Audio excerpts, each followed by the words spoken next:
Devant le trône, je viens t'adorer. À toi l'honneur, la gloire, la puissance. Oh, je t'adore. Oh, je t'adore. Oui, je t'adore, mon Seigneur et mon Dieu.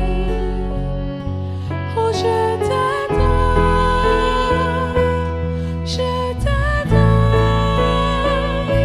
oh, je t'adore, mon Seigneur et mon Dieu.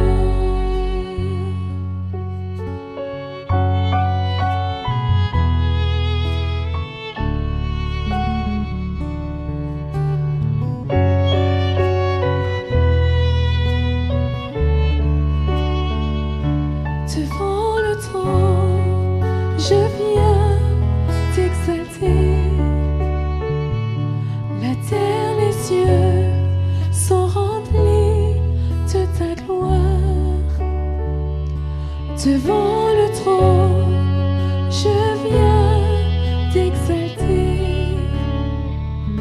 La terre, les cieux sont remplis de ta gloire. Oh, je t'adore,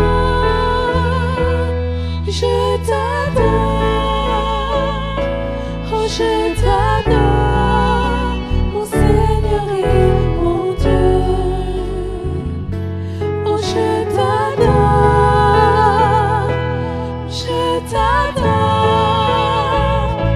oh, je t'adore, mon Seigneur et mon Dieu. Remplis-moi, remplis-moi, remplis-moi.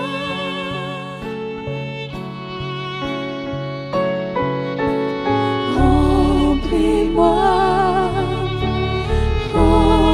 remplis-moi, remplis-moi.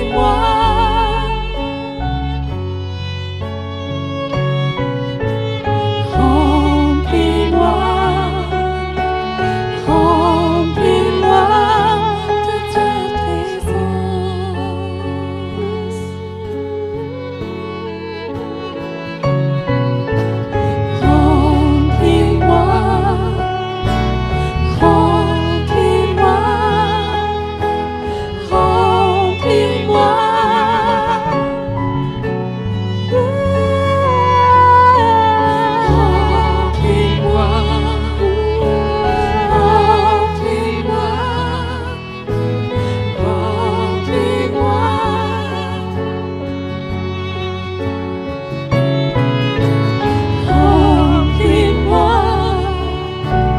remplis-moi de ta présence. Remplis-moi,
remplis-moi,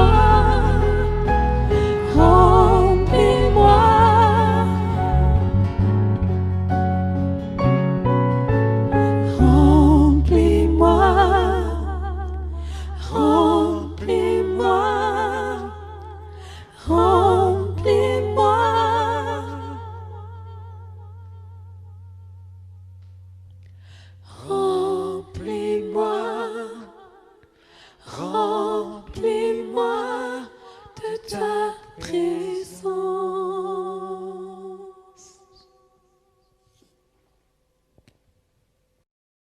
Dieu qui nous veut vainqueurs, c'est dans son plan. J'ai oublié tout à l'heure, en saluant bien sûr nos bien-aimés qui nous voient, mais à distance, il y a ceux aussi qui sont partis en Bretagne, dans le sud de la France, et même au Portugal. Enfin, tout ce que je sais, tout ce qu'on m'a dit et tout ce que je ne sais pas.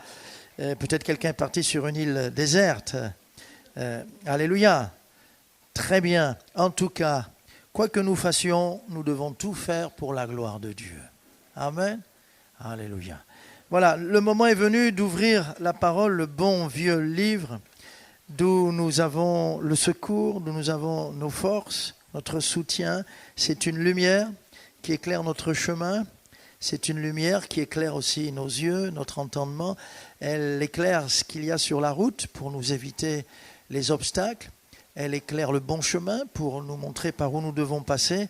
Mais elle éclaire aussi les richesses qu'il y a dans les lieux célestes pour nous.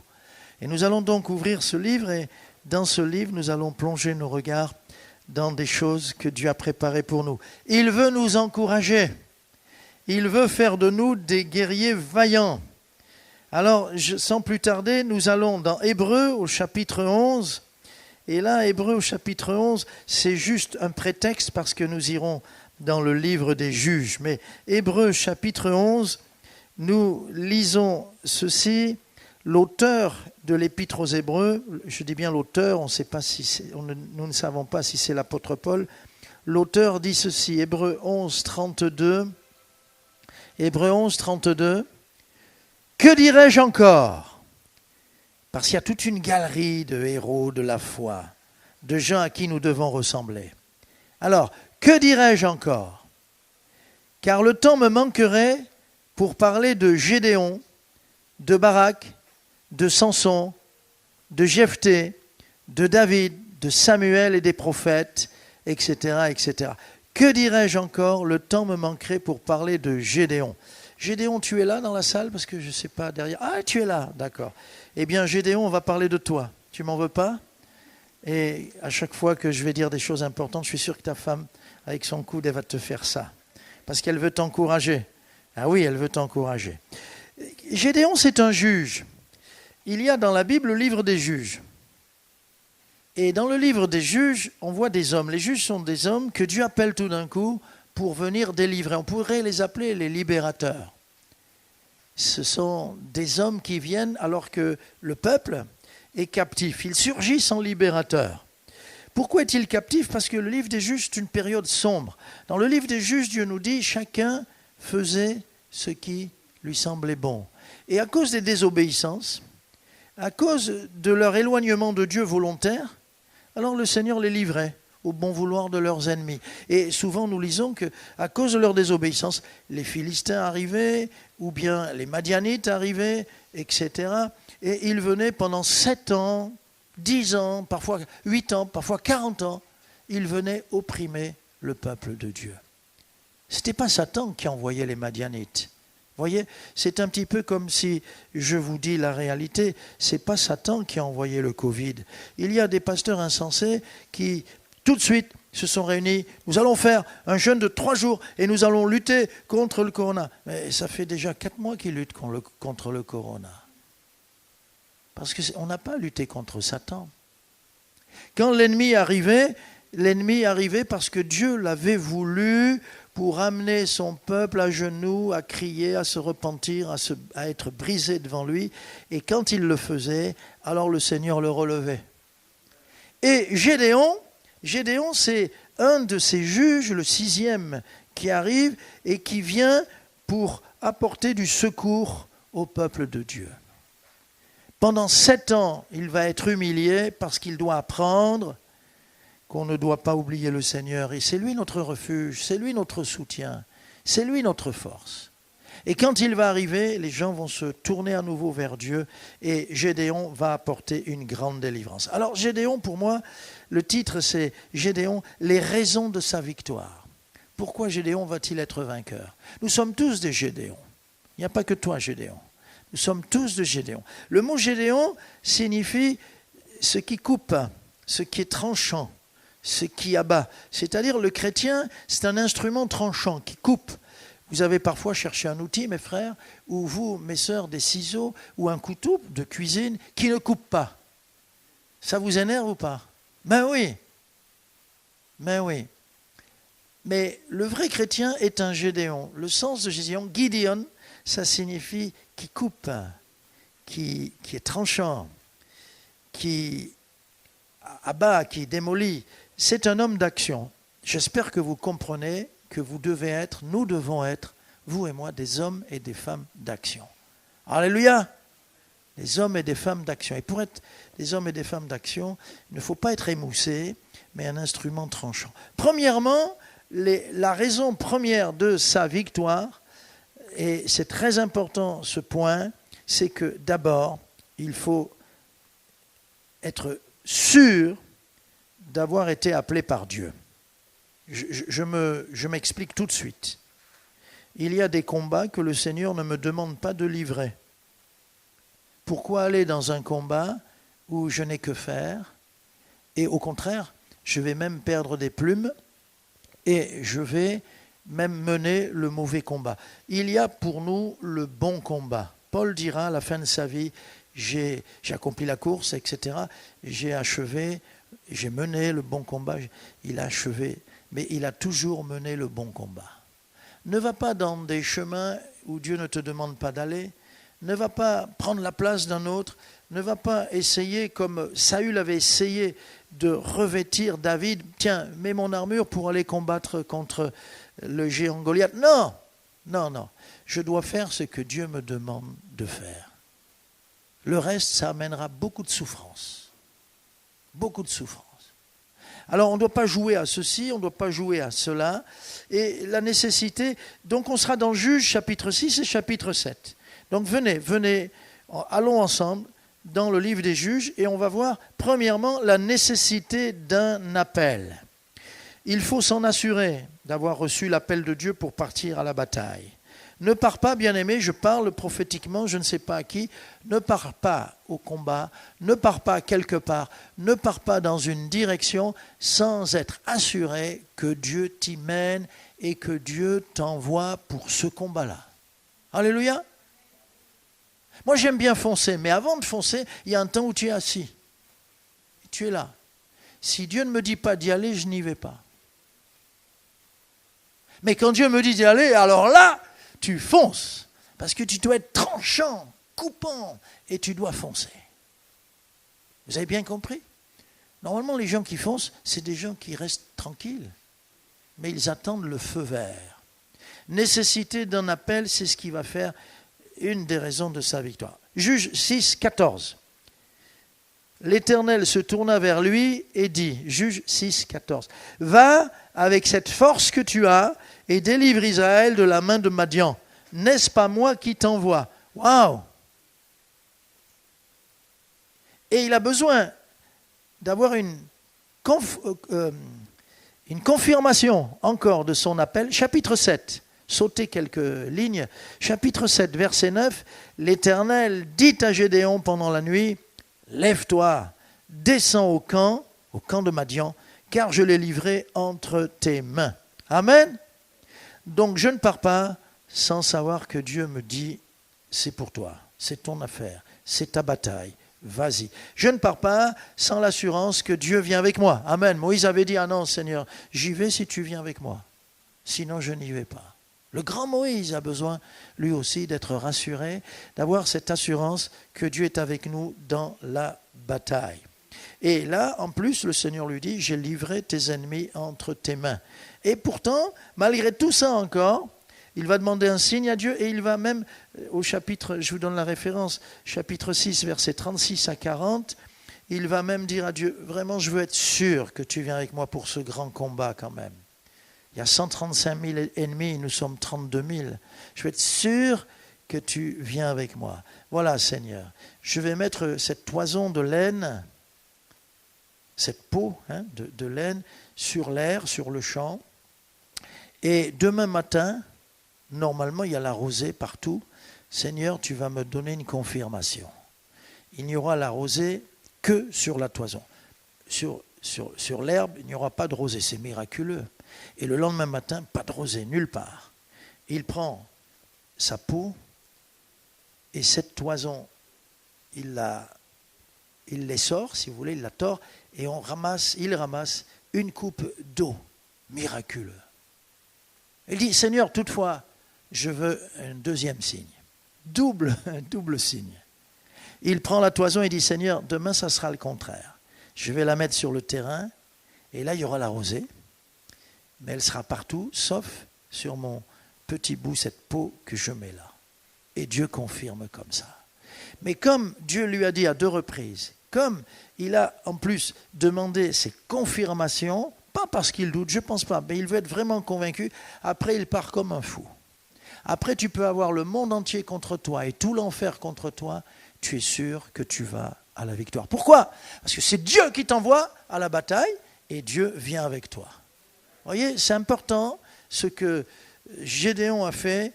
Il veut vraiment avoir cette assurance de mener le bon combat. Deuxièmement, ce qui va lui donner la victoire, écoutez bien, tout est important dans les raisons de sa victoire. Et tout doit s'imbriquer, c'est son humilité. Dieu peut-il bénir un orgueilleux ? Il dit lui-même qu'il leur résiste. Et aussi pourquoi ? Parce que si Dieu bénit l'orgueilleux, l'orgueilleux va s'attribuer la victoire. Et Dieu sera vraiment oublié ou si petit, si petit, si petit. Et donc, Dieu veut que ce soit des petits qui aillent au combat, des petits, comprenez-moi, dans leur cœur, dans leur tête, parce que ces petits-là sauront que la victoire appartient à l'Éternel. L'Éternel. C'est pour ça qu'il permet des crises, des situations. Quand je vous ai dit qu'on est un instrument tranchant, ce n'est pas pour les gens nous devons les aimer. Le méchant doit l'aimer. Ce qui nous fait du mal, on doit lui pardonner. Et mettre même notre gloire à oublier les offenses. Mais nous devons être tranchants devant toutes les montagnes, toutes les collines, tous les obstacles qui se dressent devant nous. Alors Dieu, il en met des grands. Seigneur, pourquoi le Covid ? Pour que tu réalises ta petitesse, pour que tu restes humble. Et regardez son humilité au chapitre 6, au verset 15, il dit au Seigneur, quand Dieu l'appelle, c'était au verset 14, Dieu l'appelle, il dit au Seigneur, ah mon Seigneur, avec quoi délivrerai-je Israël ? Tu veux que je sois un libérateur ? Avec quoi délivrerai-je Israël ? Voici, ma famille est la plus pauvre en Manassé. Et il ajoute, et je suis le plus petit dans la maison de mon père. Ce sont ces hommes-là, ces femmes-là que Dieu veut envoyer à la victoire. Se sentir petit, se sentir faible. D'abord, c'est ce que nous sommes quand même. Nous sommes faits de la terre, nous sommes faits d'os et de chair. Nous ne sommes qu'un souffle, qu'une vapeur. Nous sommes une petite plante, un faible rejeton. Et il se sent petit et Dieu travaille toujours avec les petits, les fragiles. Parfois, Dieu permettra toutes sortes de handicaps. Quand tu es devant un grand combat, ne crois pas que tu vas avoir des forces humaines. Peut-être qu'à ce moment-là, tu seras handicapé, très malade, fragile et tout. Et c'est à ce moment-là que tu devras aller au combat. Oh ! Pour un examen, pour un concours, tu as tout bien préparé, tu te sens très fort. La veille, tu tombes malade. Tu dis, mais Seigneur, je ne comprends pas. Laisse-moi faire. Je veux que tu ailles vraiment handicapé. Parce que ce concours que tu vas avoir, tu sauras que c'est grâce à moi que tu l'as eu. Et non pas par toi-même. C'est différent, hein ? Ça change tout. Et alors là, il se sent tout petit. Mais l'apôtre Paul, vous le savez, il dira, je me sens faible. Mais alors que je suis faible, c'est alors que je suis fort. Il parle de sa force à lui. Et il dira aussi, sa puissance s'accomplit dans ma faiblesse. Et Paul a vu des choses extraordinaires. Paul, un petit homme comme ça, qui a dû affronter des royaumes, il a dû affronter des géants, toutes sortes d'obstacles. Jonathan avait dit aussi, rien n'empêche Dieu de sauver par un petit nombre. Amen. Quand nous sommes en prière, est-ce que c'est le grand nombre qui compte ? Quand nous sommes en prière, nous sommes extrêmement dangereux. Et à quelques-uns, nous pouvons changer les circonstances, les événements. Parce que c'est alors que nous sommes forts. Alors ne te plains pas de ta petitesse, de ton handicap. Ne te plains pas de ta fragilité, elle est voulue par Dieu. Ne nous plaignons pas du Covid qui est là, qui décime. C'est voulu par Dieu pour nous maintenir petits. Nous avons compris combien nous étions fragiles. Alléluia. Et vous remarquez les gens autour de nous, on n'a jamais autant entendu les gens parler de « mon Dieu, Dieu, Dieu » de plus en plus, parce qu'ils se sont sentis fragiles. Bon, peut-être que ça ne va pas durer pour eux, mais nous, il faut que ça dure. Pour être sûr de remporter une victoire, il faut faire en sorte que ce sera la victoire de Dieu. Si je vais au combat, je sais, je me connais au fond du cœur, et je ne pourrais pas dire « c'est la victoire de Dieu », c'est pas bon. Si je vais au combat et je dis mais il n'y a rien qui marche, et puis en plus il m'arrive ça, et puis maintenant il y a ça, mais c'est drôlement compliqué. Je dis alléluia. Je suis donc condamné au miracle, condamné à réussir. Ça ne viendra pas de moi, c'est pas possible. Alléluia, bien-aimés. Nous attendons des temps formidables avec l'Esprit de Dieu. Nous attendons des temps merveilleux de guérison. Bien sûr, il y aura beaucoup de conversions, mais Dieu dit je ne vais pas vous donner ça comme ça. Vous allez en tirer un orgueil. Oh, alors je vous prépare aussi des temps difficiles où vous allez sentir combien l'Église est fragile. C'est fragile une Église. Il y a des pasteurs qui tremblent en ce moment et pensent que quand tout va revenir dans l'ordre, ils n'auront plus d'Église. Elle a fondu. Les finances se sont écroulées. Ils s'inquiètent et ils ont peur. Mais Dieu permet ces choses pour que nos prochains combats, nos prochaines victoires, nous puissions les attribuer au Seigneur. Alléluia. Vous savez qu'il y a des gens, on a l'exemple de Saül et on a bien d'autres exemples dans la Bible, mais il y a des gens qui, suite à leur victoire, connaissent après le chaos. Pourquoi ? Parce que ça a été leur victoire. Que Dieu nous garde, après une victoire, de sombrer dans la défaite, que nos victoires soient ses victoires. Amen. Alléluia. Troisièmement, il est conduit à la victoire parce que Gédéon, qui est pourtant un soldat, un combattant, un guerrier, celui qui est tranchant, connaît la vie prophétique. Oh, combien la vie prophétique est importante! C'est le Saint-Esprit qui doit nous conduire. C'est le Saint-Esprit qui doit nous mener à la bataille. C'est le Saint-Esprit qui nous donne la stratégie. C'est le Saint-Esprit qui nous donne les forces. Alors, Gédéon a eu besoin d'être rempli, revêtu. Juge 6, 34. Gédéon fut revêtu de l'Esprit de l'Éternel. Il sonna de la trompette et Abiézer fut convoqué pour marcher à sa suite. Gédéon fut revêtu de l'Esprit de l'Éternel. Ça, c'était sa véritable armure. Gédéon avait une armure en tant que soldat, avait une épée, mais juste une épée. Il avait... Bon, on le verra tout à l'heure, j'en parle pas. Mais en réalité, la vraie armure de Gédéon, c'est celle du Saint-Esprit. Le Saint-Esprit doit être notre armure. Parce que personne ne peut vaincre le Saint-Esprit. Le Saint-Esprit est notre armure parce que parmi nos adversaires, il y a des esprits méchants. Comment les combattre? Comment les vaincre? Nous ne pouvons vaincre les esprits que par l'Esprit de l'Éternel. Le Saint-Esprit a revêtu Gédéon parce que c'est lui seul qui nous donne la victoire. Et au chapitre 7, verset 11 d'abord, alors je fais une introduction.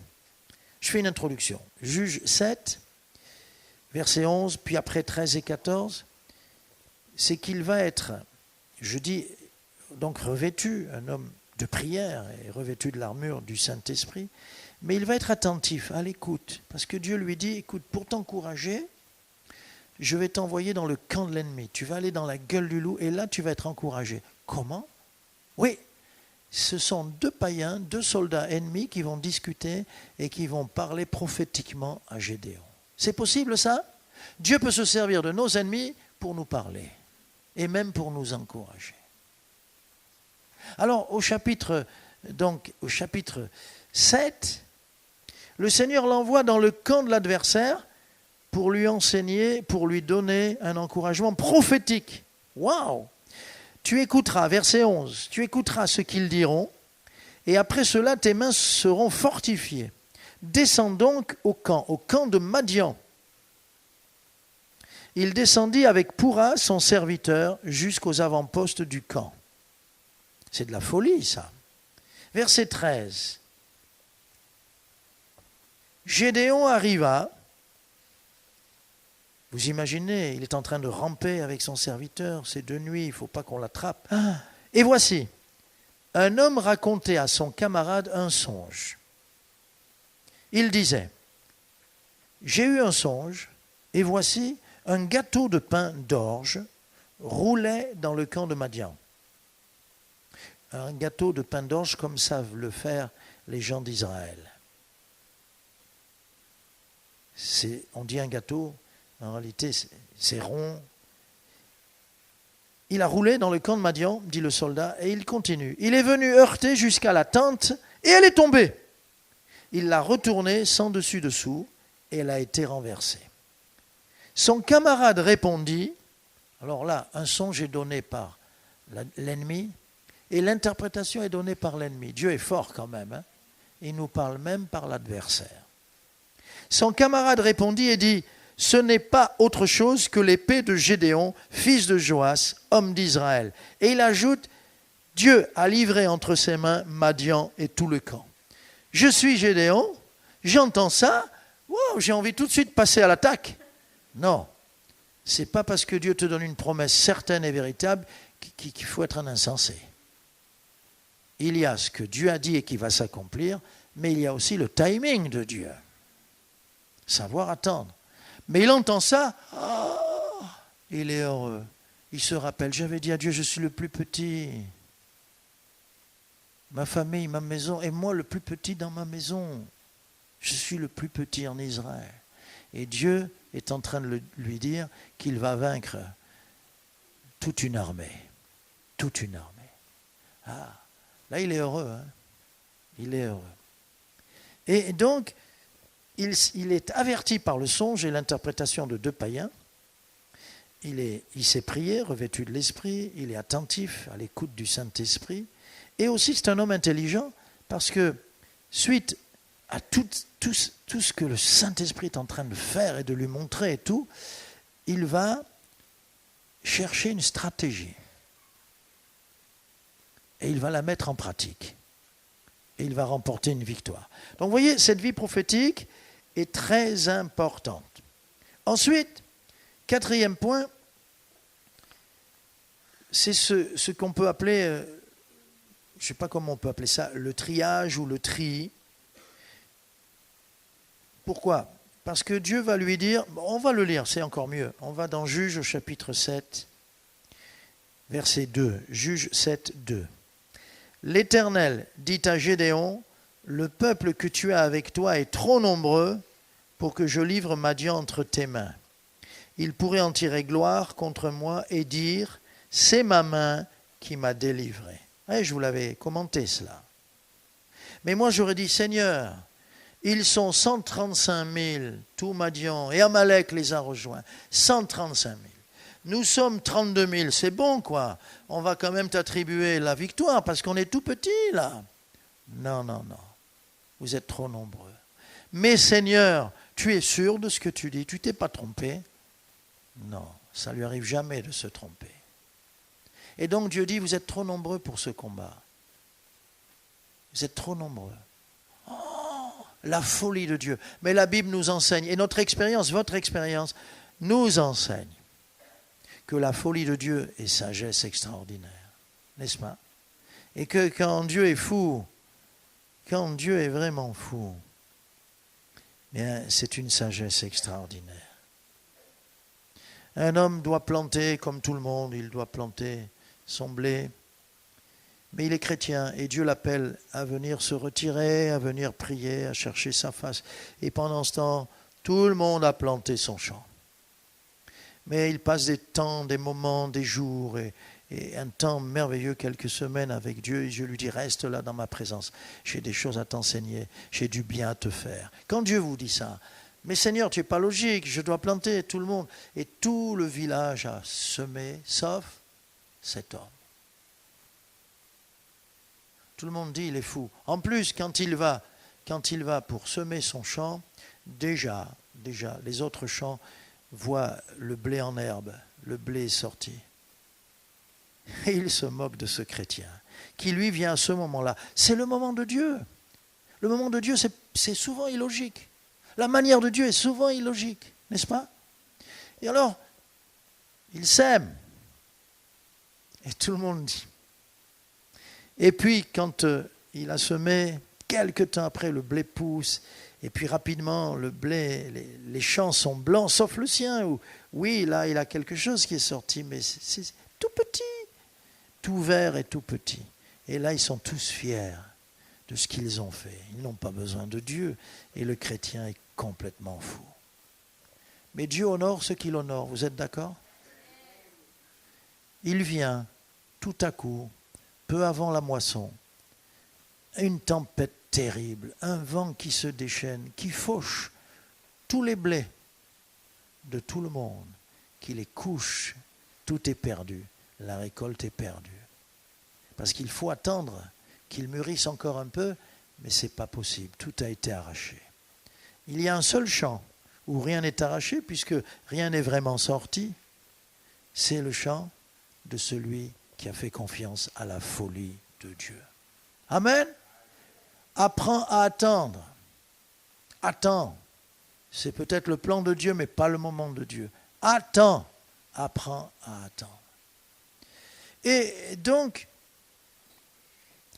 le Seigneur lui dit à 2 reprises, Juge 7 au verset 4, encore, le peuple est encore trop nombreux, fais-les descendre vers l'eau, et là j'en ferai le triage. Alors, quel est-il ce triage? Puisqu'à 2 reprises, Dieu dit 32 000, c'est trop.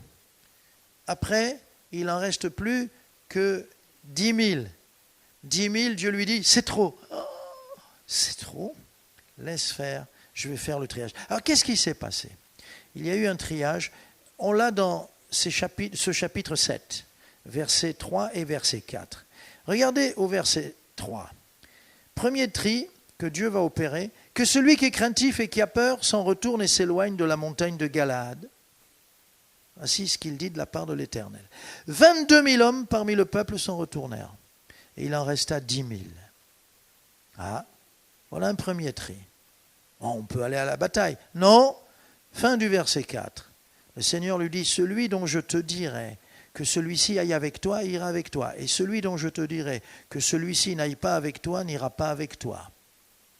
Alors, quel était ce deuxième tri? Gédéon fit descendre le peuple vers l'eau, et l'Éternel dit à Gédéon, donc il leur demande d'aller boire sur les 10 000, et il lui dit, tous ceux qui laperont l'eau avec la langue comme lappe le chien, tu les sépareras de tous ceux qui se mettront à genoux pour boire. Qu'est-ce qui se passe là?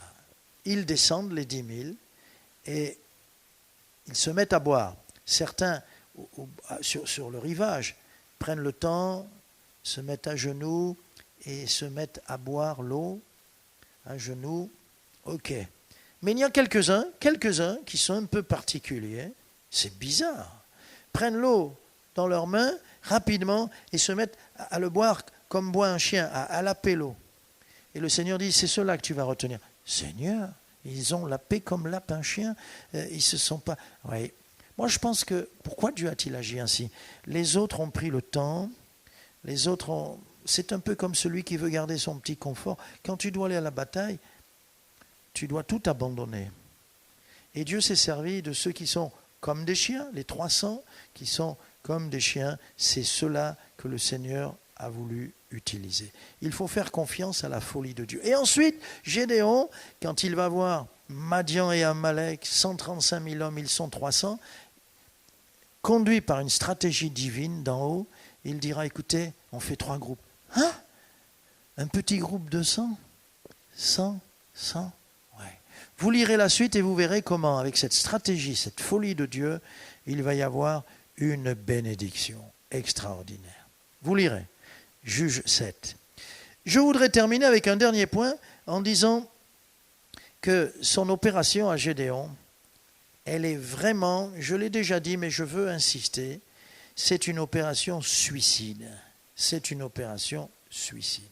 Vous avez remarqué que le Seigneur permet que tout s'assombrisse tout s'assombrit, il permet que tout s'assombrisse, tout devient bloqué, tout est difficile, il n'y a plus d'issue. Le Seigneur permet souvent cela. Parce que quand il fait cela, on sait qu'à ce moment-là, il n'y a plus aucun secours. Il n'y a plus la possibilité d'être aidé par la main de l'homme. Il n'y a plus la possibilité de s'en sortir. Et quand le Seigneur les envoie, déjà il l'avait envoyé dans le camp de Madian pour juste écouter des paroles prophétiques.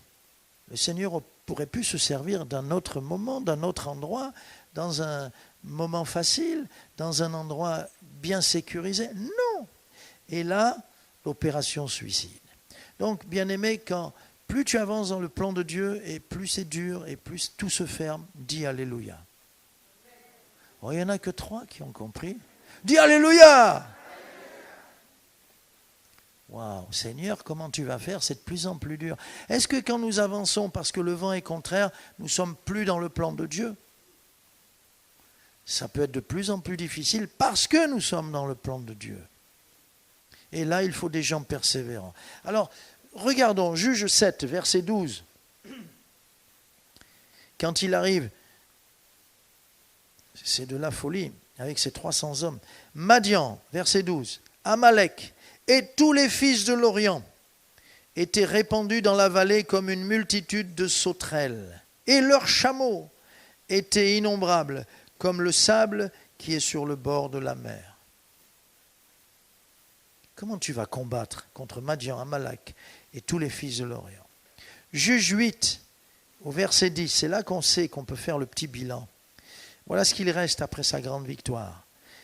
Qu'est-ce qu'il reste du camp de l'ennemi? Zébak et Tsalmouna étaient à Karkor et leur armée avec eux, environ 15 000 hommes. Tous ceux qui étaient restés de l'armée entière des fils de l'Orient. 15 000 hommes. 120 000 hommes tirant l'épée avaient été tués. 15 000 hommes plus 120 000 disparus, ça fait bien 120 plus 15, 135 000 hommes. L'ennemi est impossible à vaincre. Gédéon ne peut pas gagner ce combat. Tant mieux. Gédéon n'a aucune chance. Alléluia. C'est ce qu'on dit dans la sagesse des hommes, le vase de terre contre le vase de fer. Vous ne connaissez pas cette expression? Si. Le vase de terre contre le vase de fer. Le pot de terre contre le pot de fer. Qui va gagner? Le pot de fer. Mais avec Dieu, ça ne se passe pas comme ça. Avec Dieu, c'est celui qui est dans son plan qui va gagner. 135 000 hommes contre 300. 3 groupes de 100. Les forces en présence, on peut parler de ce mot, une disproportion. Gédéon, c'est pas possible. Et il va dire, je sais que c'est pas possible. Dieu fait en sorte que ce soit pas possible. Bâtir une église dans Paris, c'est impossible. C'est pas humain. Quand vous êtes en province, quand vous êtes en banlieue, c'est plus facile. Mais à Paris. Et puis, on nous dit que même Madame le maire va bientôt interdire définitivement la voiture dans Paris. Comment peut-on bâtir? Autant arrêter, allons ailleurs, où c'est plus facile. Croyez-vous que nous allons aller ailleurs parce que c'est plus facile? Non, nous allons continuer le chemin. Et le chemin avec Dieu, c'est de bâtir aussi une église, son église, dans la ville de Paris. Amen. Quelles que soient les circonstances, les difficultés, l'opposition, les obstacles qu'on va mettre sur notre route, Gédéon n'avait aucune chance. Nous n'avons aucune chance de bâtir dans les temps modernes et dans cette ville, dans cette mégapole, aucune chance de bâtir l'église du Seigneur. Et pourtant, le Seigneur nous dit, vas-y, je suis avec toi. En conclusion, je rappelle ces points et puis je vais lire un verset qui va nous encourager. 1. Soyons convaincus de ce que Dieu nous appelle. C'est lui qui nous appelle. Ne fais pas ce qu'il ne te demande pas. N'essaye pas de jouer à ceci ou de faire cela. Non. Si Dieu t'appelle par là, rien n'est méprisant. Il y a pas. Dieu peut appeler quelqu'un à une tâche dans l'église qui peut être humble. Mais il dira, je le fais pour le Seigneur, il me demande de le faire. Mais combien c'est important, si Dieu te demande de faire une tâche, de l'accomplir. Parce qu'il y a des tâches que Dieu nous demande d'accomplir, il n'y a personne pour nous voir. N'est-ce pas? Ceux qui viennent nettoyer ici. On n'est pas là. Si on est là, ils ne peuvent pas nettoyer. Et ils le font et personne ne peut les voir. Bien sûr que celui qui vient chanter ici, on peut le voir, mais Dieu lui demande de l'accomplir, il le fait aussi. Mais je ne vais pas chercher à chanter pour qu'on me voie, pour qu'on voie mes talents. D'ailleurs, est-ce que ce sont nos talents? Alors, premièrement, la nécessité d'un appel, je veux être sûr de ce que Dieu m'envoie, de ce que Dieu me demande d'accomplir tel travail pour lui et pour son Église, afin de mener le bon combat. 2, Dieu nous dit de rester humble et petit. Restons simples. L'humilité, c'est juste un choix. Je peux choisir d'être orgueilleux et je peux choisir d'être humble. C'est juste un choix. Et Jésus dit d'une autre façon, il dit, ne choisis pas la première place. Quand on t'invite, mets-toi en bas là. Si on te dit monte plus haut, tu montes plus haut. Mais l'orgueilleux, souvent, il va vers des problèmes. Et tu te mets devant, puis on te dit, non, c'est pas pour toi ça, t'es là-bas, t'es au fond là-bas. Oh, ça c'est réservé pour monsieur Untel. Alors que Dieu nous fasse grâce et que nous comprenions que Dieu travaille toujours avec les petits, les humbles, parce que Dieu est le Dieu des miracles et le miracle s'accomplit avec celui qui réalise qu'il ne pourra pas mener la bataille avec ses propres forces, mais avec la force de Dieu. Troisièmement, soyons des hommes et des femmes de l'esprit. La prière dans la vie de l'esprit fait que nous allons être revêtus d'une armure, celle du Saint-Esprit. Nous allons aussi être sensibles à l'écoute, avertis quand le Saint-Esprit nous parle, même par nos adversaires. Il nous parle de tant de façons. Tout à l'heure, nous avons écouté les dons qui ont été manifestés. Bon, j'étais pleinement conscient qu'il y en avait un qui n'était pas pour moi, mais j'écoute quand même, j'écoute. Et nous les écoutons tous. Le Seigneur nous dit d'écouter, d'examiner, retenir ce qui est bon, etc. Mais si c'est pour moi, je ne vais pas laisser tomber ces paroles à terre. Êtes-vous d'accord? Et je veux les recevoir pour ainsi obéir à ce que me dit le Saint-Esprit. 4, Dieu fait un tri. Il veut faire un tri en moi, dans mes sentiments, dans mes pensées, dans mes projets, dans mes rêves. Tous mes rêves ne sont pas les rêves de Dieu, donc il faut faire un tri. Et puis notre nature aussi, notre chair, elle a des rêves. Ils ne sont pas forcément, souvent, la plupart du temps, ils ne sont pas bons. Ils ne sont pas bons. Par contre, quand Dieu nous donne un rêve, il faut le mettre à l'épreuve, comme l'a fait Gédéon. Il l'a testé plusieurs fois. Ce n'est pas un manque de foi que de tester l'appel de Dieu, le rêve de Dieu, n'est-ce pas? Ce n'est pas un manque de foi. Seigneur, je te fais confiance, mais peut-être que c'est moi qui me trompe et qui ai envie que tu me dises ces choses et donc je les entends, mais c'est dans mon cœur, c'est dans ma tête. Peut-être que tu n'es pas dans cette affaire. Alors, si vraiment ça vient de toi, et voilà qu'on teste et on teste. Un prophète peut venir me dire quelque chose. J'attendrai 3 messagers. Et la 3e fois, ils ne se connaissent pas, ils ne se sont pas parlé. Ils ne se sont pas dit, ou ils n'étaient pas là quand l'autre m'a dit ça. C'est super, mais je ne pars pas comme ça non plus. Je teste, je me mets moi-même à l'épreuve et je fais du tri.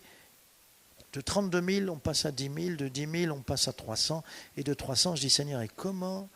100 seulement, et 100 seulement. Mais c'est rien du tout ça, mais Seigneur. Et je fais tout pour que ça ne marche pas. Enfin, vous me comprenez? Dans le sens que si ça marche, c'est que vraiment Dieu est dans cette affaire. Nous n'avons pas été sages.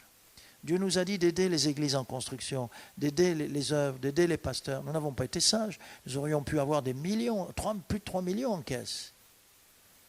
Nous avons fait ce que Dieu nous a dit. Oui, mais Seigneur, mais quand on va, le projet arrive, là, maintenant, il faut trouver l'argent. Vous avez fait ma volonté? Oui. Et alors, Seigneur, je m'occupe de l'affaire. Tu vas t'occuper de nos finances? Comment Dieu va faire? Est-ce qu'il va envoyer un ange qui va signer? Il va signer un vrai chèque s'il signe un chèque. Est-ce qu'il va... On ne sait pas. Mais Dieu est le Dieu des miracles. Donc on va se sentir tout démuni et tout faible. Quelqu'un dira, vous n'avez pas été sage. Si Dieu nous demandait d'aider, il y a beaucoup d'églises maintenant qui sont construites et bâties, il y a des œuvres, il y a des pasteurs qui sont heureux. Et l'œuvre s'est faite, pas seulement en France, mais au-delà. Pourquoi? Parce que Dieu nous a dit de faire quelque chose. Mais c'est insensé, nous-mêmes on a un projet. Quand Élie vient et dit à cette femme, tu me fais à manger. Mais c'est juste ce qui me reste pour mon fils et moi. Mais j'aurai plus rien à manger. On est en période de famine, de sécheresse. Tu me fais à manger d'abord. Prépare-moi d'abord. C'est une folie, ça. Dieu nous dit, prépare-moi d'abord. Moi d'abord. Et puis également, dernier point, je le reprends, opération folle, opération suicide. Avec Dieu, il y aura des moments comme cela où ce sera de la pure folie. Mais dites-moi, de la pure folie. Mais il vaut mieux être dans la folie de Dieu que plutôt résider dans la sagesse des hommes. Tu mets de l'argent de côté, l'Église va mettre de l'argent de côté parce qu'il faut, on a 4-5 millions et tout d'un coup les banques ferment, tout explose. C'est arrivé ça. On ne peut plus sortir, il n'y a plus d'argent. D'ailleurs, la banque fait faillite. Non seulement on ne peut pas sortir, il n'y a plus d'argent. Tu ne peux rien sortir de ton compte, il n'y a plus de compte. Tu n'as plus rien, tu as tout perdu en quelques instants. Oh! Heureusement, Seigneur, que nous avons semé quand c'était le temps de semer. Alors je termine devant les montagnes qui nous attendent, les obstacles, les crises qui arrivent. Voici ce que dit Ésaïe 41.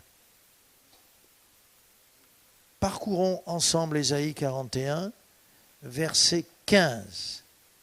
Ésaïe 41, verset 15. Voici, je fais de toi un traîneau aigu tout neuf, garni de pointes.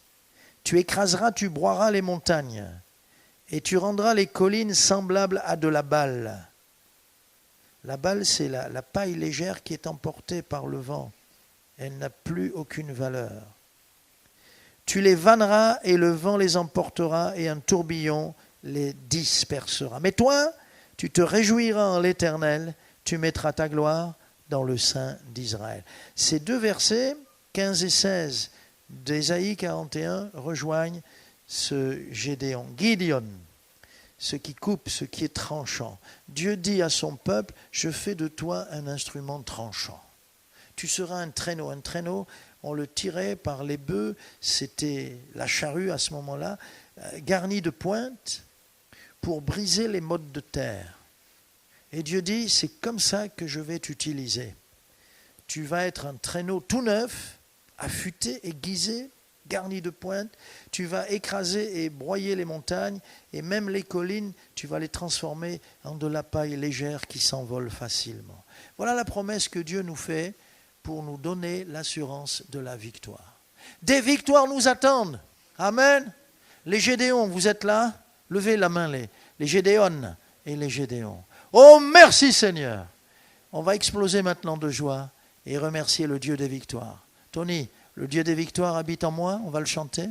Le Dieu des victoires habite en moi. Mais avant, j'aimerais qu'on explose. Allez, on se lève et on bénit tous ensemble le Seigneur.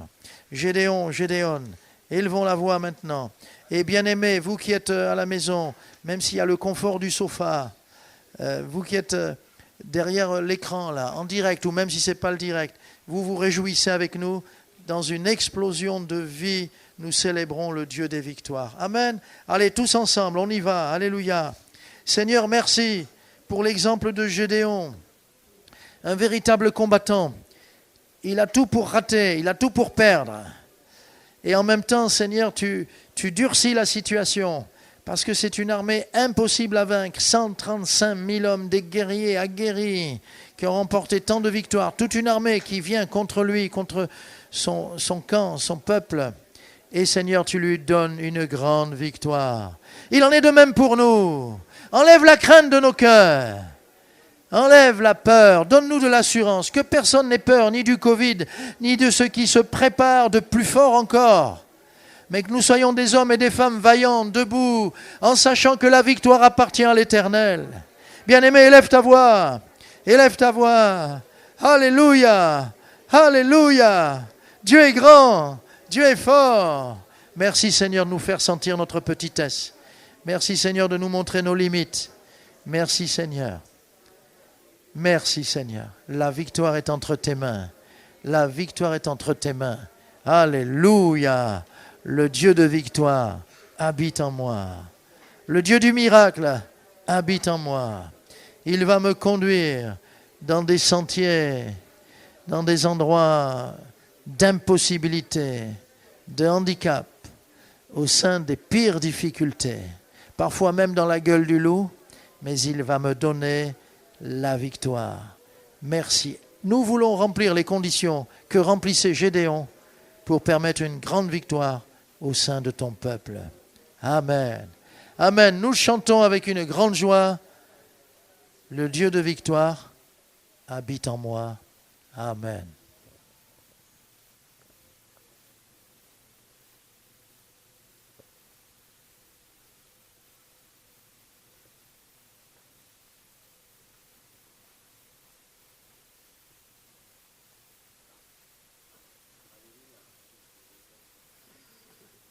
Un, deux, un, deux.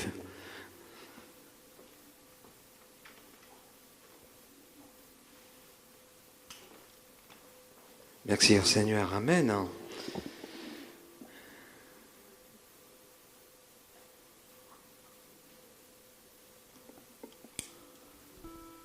Voilà. Vous connaissez ce chant ?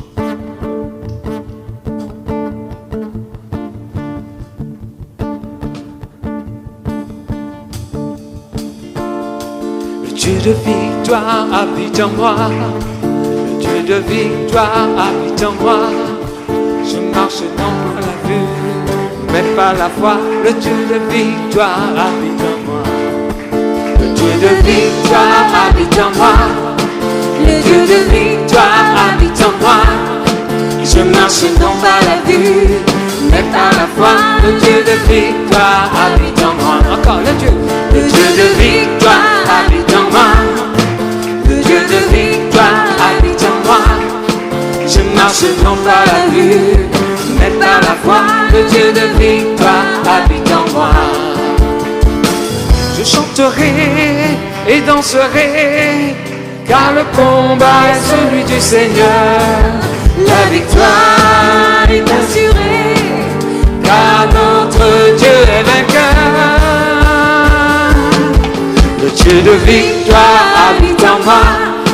Le Dieu de victoire habite en moi. Je marche non par la vue, mais par la voix. Le Dieu de victoire habite en moi. Une dernière fois. Le Dieu de victoire habite en moi. Le Dieu de victoire habite en moi. Je marche non par la vue, mais par la foi. Le Dieu de victoire habite en moi. Sois béni, Seigneur. Amen.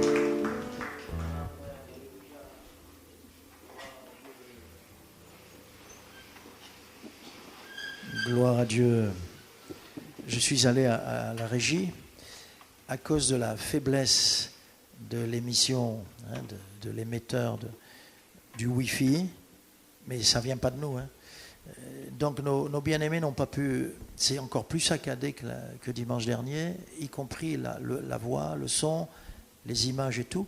Par contre, ils ont fait un beau tournage. Tout est beau, mais à l'ordinateur. Et tout ce qu'on a envoyé en direct, c'était pas bon. Ils vont donc l'envoyer pour 4 heures. On va envoyer un mail à tout le monde en disant si vous voulez suivre vraiment le culte, eh bien vous irez à 4 heures. Le direct aura lieu à 4 heures. Donc vous pouvez aller au direct. Vous pourrez aller au live. C'est comme ça. Et ça ne vient pas de nous. Et ils comptent mettre la fibre. Il n'y a pas de fibre. Ils comptent mettre la fibre ici, mais en 2021. Qu'importe. Vous voyez, on a des handicaps. Est-ce que ça va empêcher quelqu'un d'être béni au bout? Non, voilà des handicaps. Voilà la parole de Dieu qui s'applique. Seigneur, fais un miracle. Non, le Seigneur n'a pas voulu faire le miracle. C'est comme ça. Et quand c'est comme ça, on s'attend à lui. Tout est dans ta main, Seigneur. On aurait produire une belle image et faire « Alléluia, nous avons fait rien du tout ». Tout est raté, semble-t-il, dans le direct. Mais nous avons quand même enregistré et ça semble de qualité. Parce que ça ne dépend pas, là. L'enregistrement dépend de nos petites caméras, mais qui sont suffisantes. Voilà, vous saurez tout comme ça. Maintenant, on continue, c'est toujours le direct. Enfin, on essaye, ça sera le direct de 16h. J'aimerais entendre des témoignages. Mais il y a même certains qui n'ont même pas été confinés du tout. Yannick, tu veux venir nous dire, tu as fait des expériences sûrement. Yannick, il n'a pas été confiné à aucun moment, Yannick. Voilà, tu nettoies ton... Claudine, Tu nettoies ton micro, tu enlèves le masque pour parler, tu es loin de tout le monde. Nous allons écouter. Et préparez-vous à venir, n'est-ce pas? Préparez-vous à venir.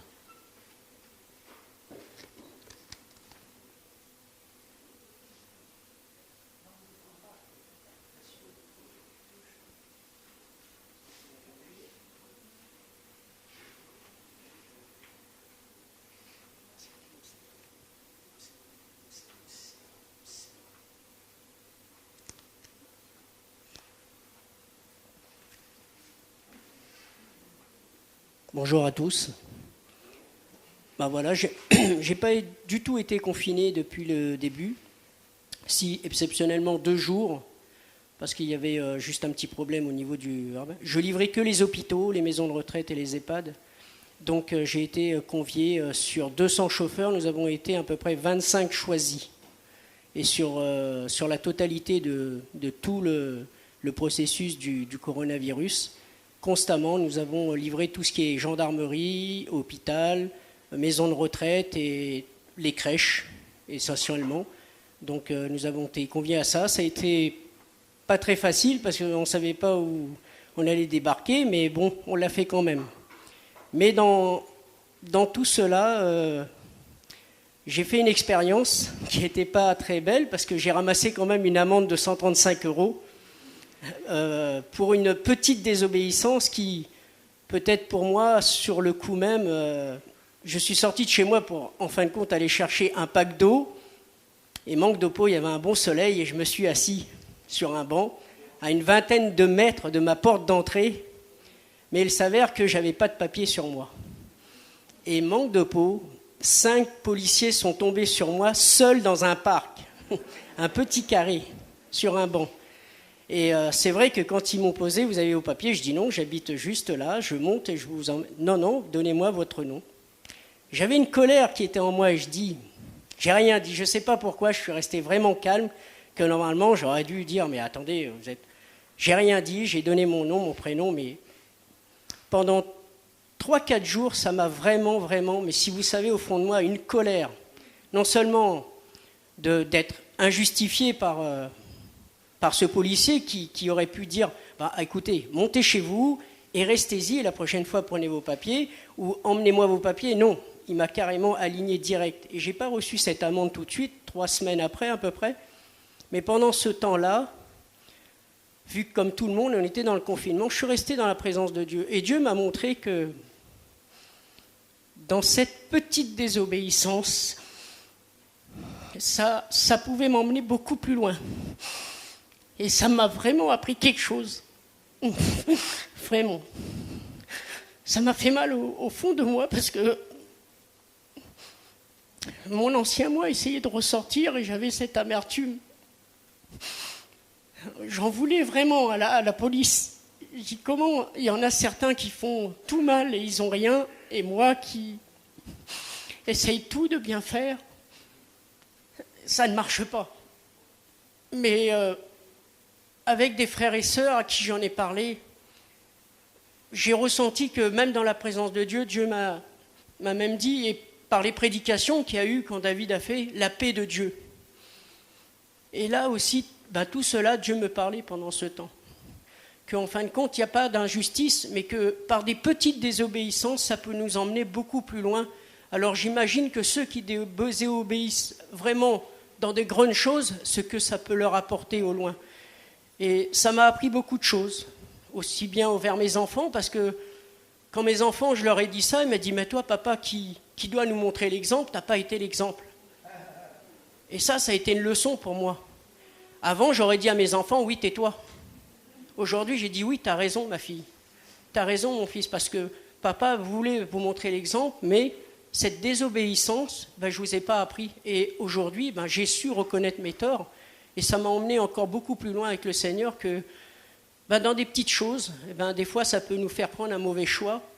Et quand on prend le mauvais choix, c'est un mauvais chemin. Et quand on est dans le mauvais chemin, c'est pas bon. Donc je remercie le Seigneur aujourd'hui qui m'a emmené aussi bien maintenant dans mon travail, parce que j'ai pu témoigner aussi dans mon travail, et certains ont compris aussi.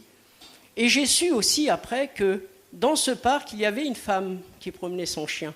parce que j'ai cherché, j'étais en colère. Et cette femme n'a pas été amendée, mais cette femme a été atteinte du coronavirus. Donc je me dis que Dieu m'a permis peut-être de voir ça, mais de m'éloigner de tout ça. Et c'est une grâce pour moi. Et je le remercie parce que ça m'a appris beaucoup de choses. Donc gardons l'obéissance vers notre Dieu. Amen, amen.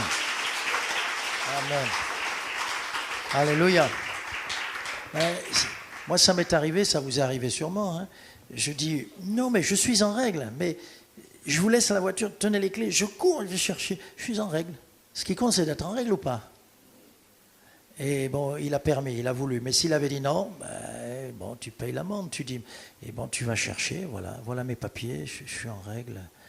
Bon, mais s'ils veulent vous mettre une amende, il faut accepter ça. Il faut accepter. C'est bien, tu as fait une belle expérience. Et c'est très bien. Un petit détail, comment on peut nous faire du mal avec un petit détail. Alléluia. Allez, tu viens témoigner. Tu l'as laissé brancher le micro? Voilà, il est branché. Tu nettoies toi-même le micro, tu le désinfectes. Voilà.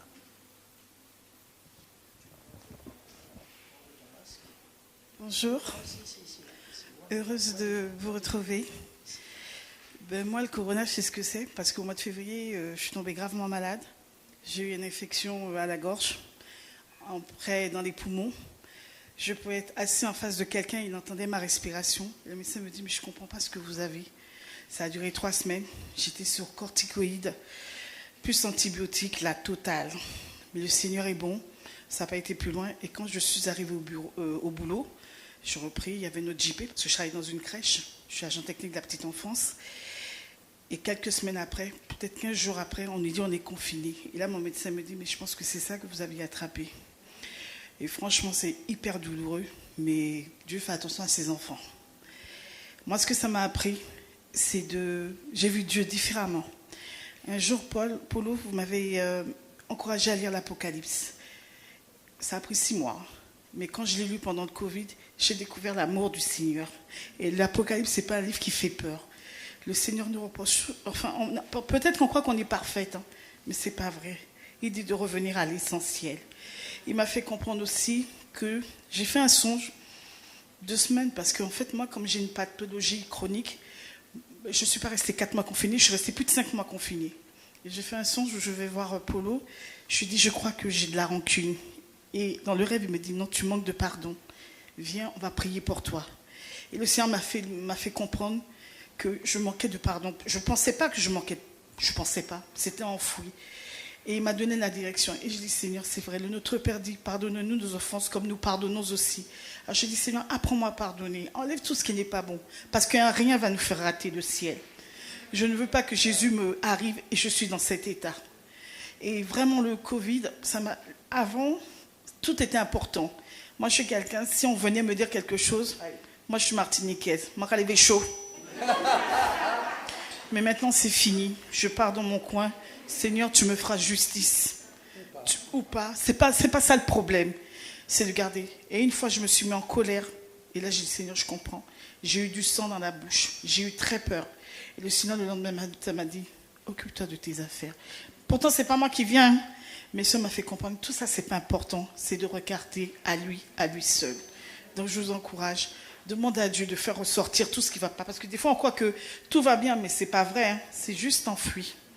Et le bon moment, choup, comme une piqûre. Donc, voilà ce que j'ai vécu. J'ai vécu un merveilleux moment. Et voilà, c'est ce que je voulais partager. Amen. Alléluia, Dieu est grand. Alors, les Martiniquais, là? Non, mais est-ce que seulement les Martiniquais? Tous, hein? On a tous entendu et on est tous enseignés par ce beau témoignage. Que des beaux témoignages pour nous aider à être plus près de Dieu, n'est-ce pas? Voilà. Qui encore? Allez. Oui, tu viens, je sais pas. Ah, allez-y. Enfin, une des. Je vois pas qui c'est. Oui, là, oui. Madame Toto, j'ai reconnu. Mais après, tu viens. Je vois pas qui est là-bas.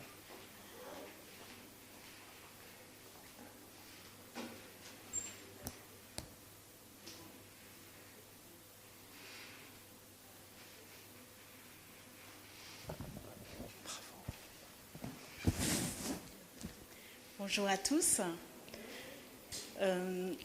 C'est dur. Bon, je viens parler de la victoire que j'ai eue durant le Covid par la Sainte Seine. Quelques temps avant, Dieu m'avait montré l'importance de la Sainte Seine, la puissance, tout ce qu'on pouvait gagner en prenant la Sainte Seine et ce miracle que Christ avait accompli pour nous à la croix. J'ai gardé, j'ai dit Seigneur, bon, si je dois le dire à l'église, je le ferai. Mais j'ai mis du temps et je n'ai pas été confinée, mais Dieu a voulu que je sois confinée parce que moi-même j'ai eu le Covid. Ouais, une forme assez grave.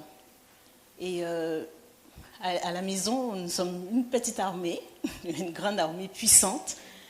Et en faisant le culte de famille, Manoa se lève et puis il rentre dans la cuisine. Je me dis, mais qu'est-ce qui se passe? Est-ce qu'il a faim? Et là, il appelle sa sœur Ketia. Et en fait, quand il a appelé sa sœur, c'était pour lui demander de l'aider.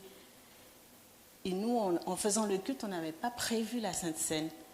Et là, Ketia et des Manoa préparaient la Sainte Seine.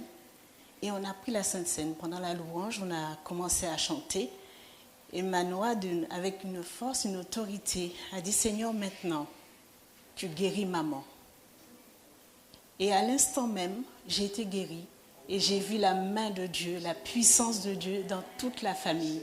Et ça a été une grande bénédiction pour nous tous. Et du coup, on a continué avec Dieu. C'est pour ça que je viens témoigner devant vous pour vous dire que Dieu est puissant. Il agit et dans la puissance, dans sa puissance, il agit dans la Sainte Seine et il nous donne la victoire. Amen. Alléluia. Amen. Oui, moi, je sais ce que c'est. J'ai été guéri lors d'une Sainte Seine aussi. Et je sais que dans l'Assemblée, il y en a très peu, mais il y en a quelques-uns, que c'est beau. Mais il y a aussi que les Gédéons ne sont pas seulement ceux qui sont là, il y a aussi les enfants dans la famille, ceux des écoles du dimanche, ceux qui sont à la maison. Dieu se sert de tout le monde pour apporter une grande victoire. Voilà. Donc, à la Sainte Seine, mais aussi parce que des enfants ont dit on va prier. Quand des enfants prient, ne négligeons pas, ne méprisons pas ces petits. Leur prière est très efficace, très puissante. Voilà 3 témoignages qui nous édifient. Ces 3 sermons. Aujourd'hui, il y en a eu 4 pour l'instant. Celui que j'ai essayé d'apporter, les 3 magnifiques, ça fait 4. Est-ce qu'il y a un 5e sermon? Oui, tu avais levé la main. Voilà.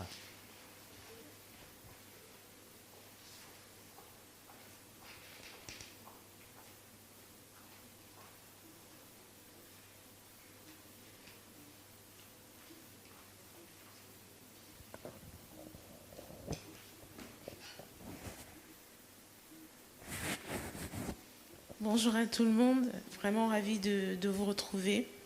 Donc, alors moi, pendant le confinement, j'étais pas seule, j'étais avec une sœur qui était chez moi.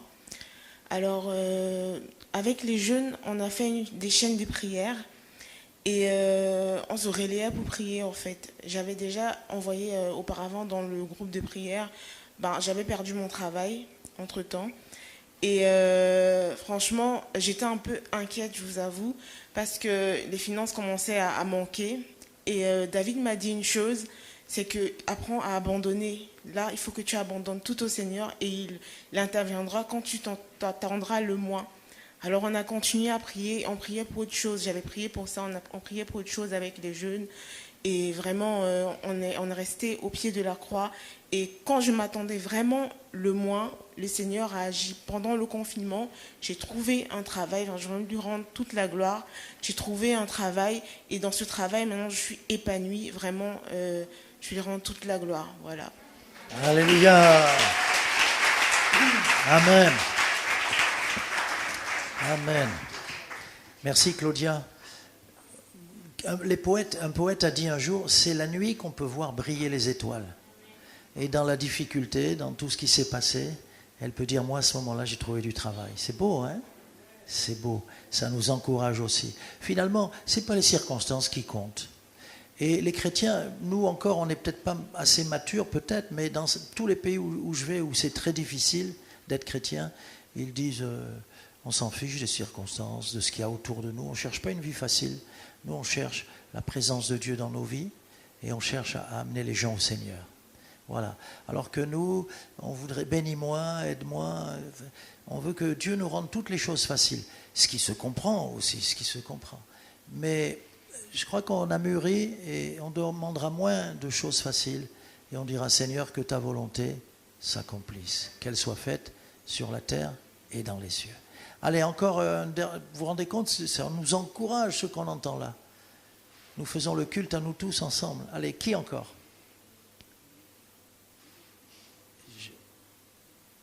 Je ne vois pas de main qui se lève. Non ? Vous hésitez ? La prochaine fois ? Personne ? Bon, d'accord. Tony, je voudrais qu'on chante alors. Hein ? Tu as prévu tout ? Super. Voilà. On y va. Alléluia.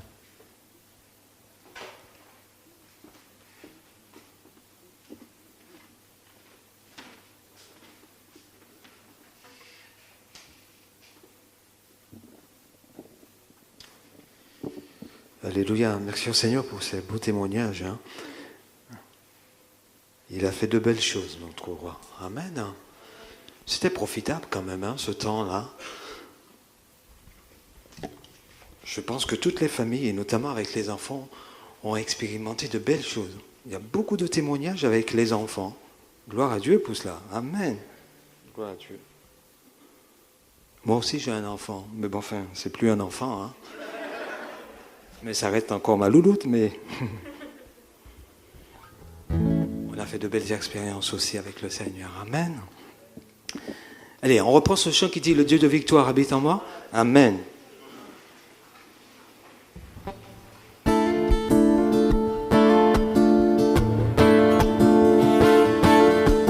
Dieu de victoire habite en moi.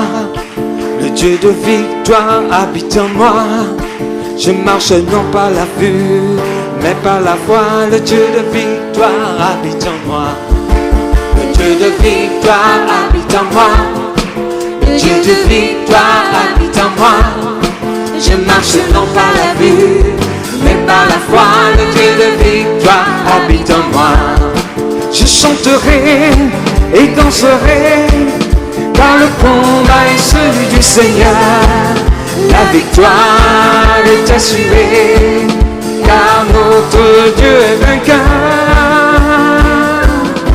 Le Dieu de victoire habite en moi. Le Dieu de victoire habite en moi. Je marche non par la vue, mais par la foi. Le Dieu de victoire habite en moi. Je marche non par la vue, mais par la foi. Le Dieu de victoire habite en moi.